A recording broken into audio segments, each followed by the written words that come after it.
Beki wa Manchester United Harry Maguire ameeleza matumaini yake kwamba Marcus Rashford ataendelea kuwa sehemu ya kikosi cha Manchester United msimu ujao, akisisitiza kuwa mshambuliaji huyo ana uwezo mkubwa wa kuimarisha timu na kuongeza idadi ya mabao. Maguire anaamini Rashford akiwa katika kiwango chake bora anaweza kuwa msaada mkubwa kwa United, hasa kutokana na kasi, uwezo wake wa kushambulia na uwezo alionao ndani ya klabu hiyo.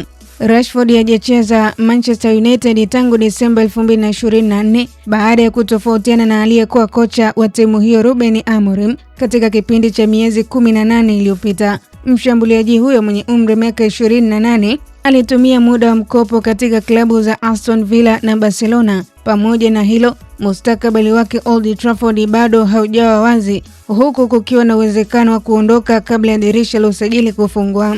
Kocha mpya Michael Carrick, hata hivyo, alisema wiki iliyopita kwamba Rashford bado ni mchezaji wa Manchester United. Mshambuliaji huyo alirejea kwenye kikosi cha United wiki iliyopita baada ya kupata mapumziko marefu kufuatia kombe la dunia. Alipata nafasi ya kucheza kama mchezaji wa akiba katika mchezo wa kirafiki wa maandalizi ya msimu dhidi ya AC Milan, ambapo Manchester United ilipoteza kwa mabao 4-2 licha ya kucheza kwa muda mfupi. Rashford alionyesha dalili za uwezo wake wa kushambulia, akiweka safu ya ulinzi ya Milani kwenye presha na kupata nafasi ya kufunga.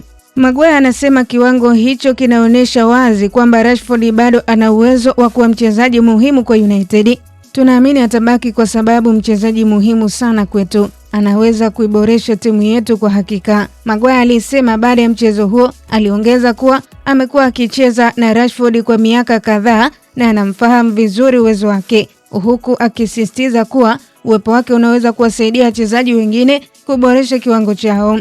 Manchester United iliyomaliza nafasi ya 3 msimu uliopita inajiandaa kuanza kampeni ya ligi kuu England kwa safari ya ugenini dhidi ya Hull City iliyopanda daraja Agosti 22. Hivyo iwapo Rashford ataendelea kubaki klabuni hapo, macho ya mashabiki wengi atakuwa kwake kuona kama anaweza kurejesha nafasi yake katika kikosi na kuisaidia United kupambana kwa mafanikio ya msimu mpya. Kwa update zaidi za kimichezo, endelea kutufuatilia kwenye mitandao ya kijamii Instagram, Facebook na Twitter. Tufollow kama Kasako Media. Mimi naitwa Official Diaga.